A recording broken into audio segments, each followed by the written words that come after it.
Hello दोस्तों, Paramhans academy में आपका स्वागत है। मैं हूं शिवम पांडे।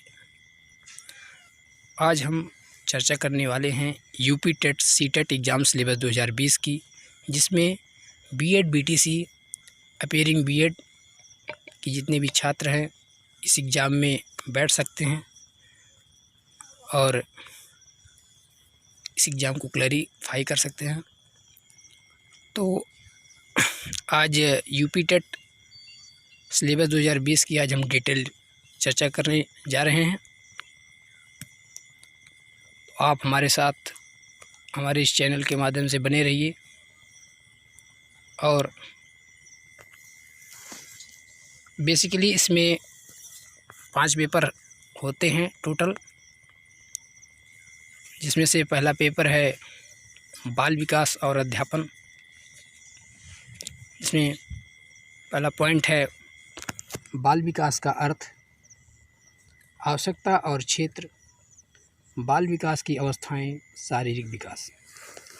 और इसके बाद है मानसिक विकास, संवेगात्मक विकास, भाषा विकास, अभिव्यक्ति क्षमता का विकास। फिर है सृजनात्मकता, फिर है क्षमता का विकास, बाल विकास के आधार पर एवं उनको प्रभावित करने वाले कारक। ये बेहद खास है यूपी टेट एग्ज़ाम के नज़रिए से। इसमें वंशानुक्रम, वातावरण जैसे पारिवारिक, सामाजिक, विद्यालय, संचार माध्यम। आगे है सीखने का अर्थ तथा सिद्धांत। इसमें पहला पॉइंट है अधिगम। इसमें बताया गया लर्निंग प्रोसेस, जो कि बेहद ही इम्पोर्टेंट है टेट के नज़रिए से। अधिगम का अर्थ प्रभावित करने वाले कारक, इसके बारे में हम चर्चा करेंगे। फिर है अधिगम की प्रभावशाली विधियाँ। उसके बाद है अधिगम के नियम। अधिगम के नियम में थार्नडाइक के नियम है, पावलॉव है, जीन पियाजे हैं, ब्रूनर हैं। इसमें बहुत से साइकोलॉजिस्ट हैं, इनके बारे में डिटेल चर्चा की जाएगी आगे नेक्स्ट वीडियो में।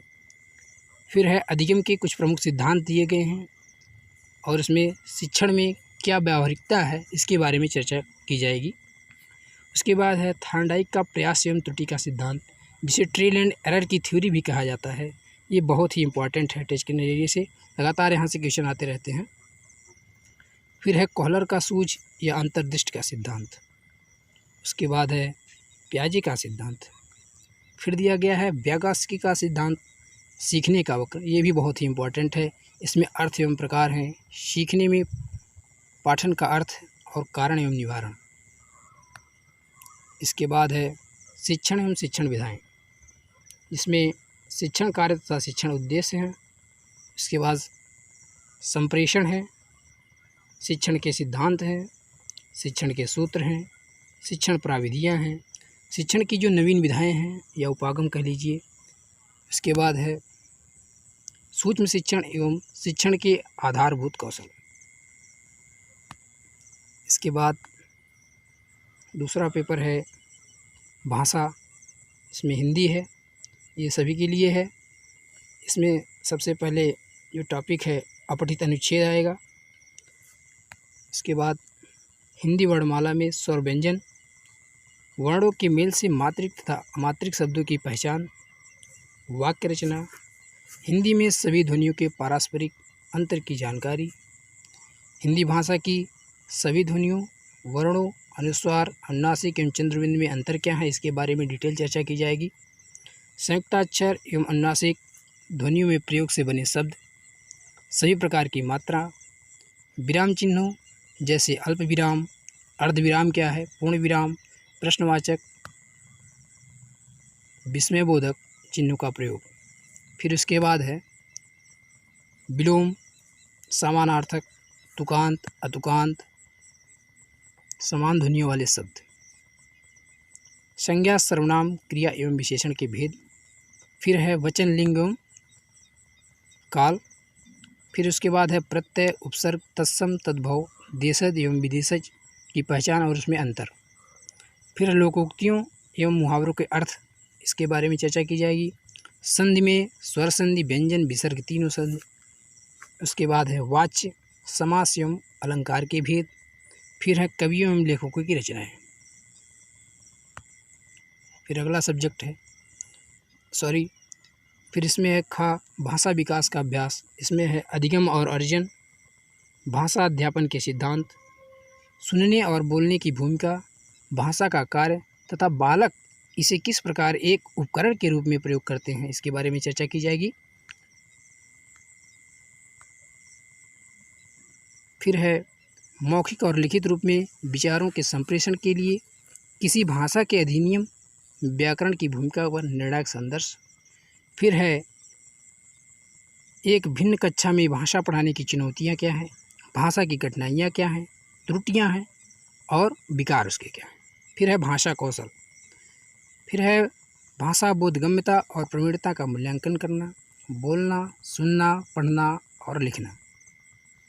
फिर है अध्यापन में अधिगम की सामग्रियाँ, पाठ्य पुस्तक, मल्टीमीडिया सामग्री, कक्षा का बहुभाषी संसाधन। आप सभी लोग जब पढ़ाते रहे होंगे तो इन सब चीज़ों को बताया गया होगा, उसमें क्या क्या उपकरण लगते हैं। फिर है भाषा द्वितीय, ये ऐच्छिक है, इसमें आप चाहे अंग्रेजी ले सकते हैं, चाहे उर्दू ले सकते हैं, चाहे संस्कृत ले सकते हैं, जो आपका इच्छा कहे वो ले सकते हैं। तो अंग्रेजी में है अदृश्य मार्ग, वाक्य विषय और भविष्यवाणी, वाक्यों के प्रकार, भाषण के कुछ हिस्सों प्रकार, संज्ञा सर्वनाम, क्रिया विशेषण, विशेषण क्रिया, पूर्व सर्ग संयोजन के रूप। इसके बाद बताया गया है काल, वर्तमान, अतीत और भविष्य, सामग्री, विराम चिन्ह, शब्द गठन, सक्रिय और निष्क्रिय आवाज़, एक वचन, बहुवचन, लिंग। इसके बाद है उर्दू, जो बच्चे उर्दू से देना चाहते हैं वो उर्दू से दे सकते हैं। इसमें है अपठित अनुच्छेद, पहला पॉइंट है जापान की फन्नी महारतों की मुलामात, दूसरा पॉइंट है। फिर उसके बाद है मशहूर अदीबों एवं शायरों की हालातें, ज़िंदगी एवं उनकी रचनाओं की जानकारी। फिर अगला पॉइंट है मुख्तलिफ असनाफ़ अदब जैसे मजनून, अफसाना, मरसिया, मसनवी, दस्तान वगैरह की तारीफ़, अमसाल। फिर है सही इमला एवं तलफ़्फ़ुज़ की मस्क। फिर अगला पॉइंट है इस्म, ज़मीर, सिफत, मुतजात अल्फाज, वाहिद, मुज़क्कर, मुअन्नस वगैरह की जानकारी। उसके बाद है नेक्स्ट सनअतें। फिर है मुहावरे, जुर्बल, अमसाल की मुलाकात। मुख्तलिफ समाजी मसाइल जैसे माहौलियत, आलूदगी, नाबराबरी, तालीम, बराए अमन, अदम तगजिया की मुलाकात। फिर है नज़में, कहानियाँ, हिकायतों एवं संस्मरणों में मौजूद समाजी एवं अखलाकी अक़दार को समझाना। फिर अगला है संस्कृत, जो बच्चे संस्कृत लेना चाहते हैं वो संस्कृत ले सकते हैं। और इसमें पॉइंट है पहला अकारांत पुल्लिंग, फिर है अकारांत स्त्रीलिंग, फिर अकारांत नपुंसकलिंग, इकारांत स्त्रीलिंग, इसके बाद उकारांत पुल्लिंग, अधिकारांत पुल्लिंग, अधिकारांत स्त्रीलिंग, परिवार, परिवेश, पशु-पक्षियों वस्तुओं के संस्कृत नामों से परिचय कराया जाएगा। फिर है सर्वनाम, क्रियाएं, शरीर के जो प्रमुख अंग हैं, संस्कृत शब्दों का प्रयोग। उसके बाद अव्यय, संधि हैं, संख्याएं हैं, लिंग वचन, स्वर के प्रकार, प्रत्याहार, व्यंजन के प्रकार, अनुस्वार एवं अनुनासिक व्यंजन, कवियों एवं लेखकों की रचनाएं। फिर है अगला पेपर आपका गणित है। इसमें सबसे पहला पॉइंट है संख्याएं एवं संख्याओं का जोड़, घटाना, गुणा एवं भाग। फिर है लघुत्तम एवं महत्तम, भिन्नों का जोड़, घटाना, गुणा, भाग। उसके बाद है दशमलव का जोड़, घटाना, गुणा, भाग। फिर ऐकिक नियम क्या है, इसके बारे में चर्चा की जाएगी आपके साथ। प्रतिशत, लाभ हानि, साधारण ब्याज, ज्यामितीय आकृतियाँ, पृष्ठ, कोण, त्रिभुज एवं वृत्त, घन क्या है, मापन, परिमिति, कैलेंडर, आंकड़े, आयतन आधारित, घनघनाभ, क्षेत्रफल, रेलवे या बस समय सारणी, आंकड़ों का प्रस्तुतिकरण। इसके बाद है पर्यावरण अध्ययन, जिसे हम इंग्लिश में EVS भी कहते हैं। इसमें पहला पॉइंट है परिवार, उसके बाद है भोजन, स्वास्थ्य एवं स्वच्छता, उसके बाद है आवास, उसके बाद है पेड़ पौधे एवं जीव जंतु, फिर नेक्स्ट है मेला, फिर स्थानीय पेशों से जुड़े व्यक्ति एवं व्यवसाय, जल, यातायात एवं संचार, फिर नेक्स्ट है खेल एवं खेल भावना, फिर नेक्स्ट है भारत में जैसे नदियाँ, पठार, वन, यातायात, महाद्वीप एवं महासागर के बारे में आपके साथ चर्चा की जाएगी।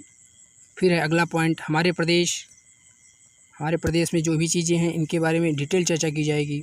फिर है संविधान, शासन व्यवस्था, पर्यावरण आवश्यकता, पर्यावरण संरक्षण अधिनियम जो भी है इसके बारे में डिटेल चर्चा की जाएगी आपके साथ। और ये है यूपी टेट परीक्षा 2020 पेपर 1 पैटर्न, जिसमें पहला सब्जेक्ट बाल विकास और अध्यापन है। इसमें 30 क्वेश्चन रहेंगे और 30 अंक के रहेंगे।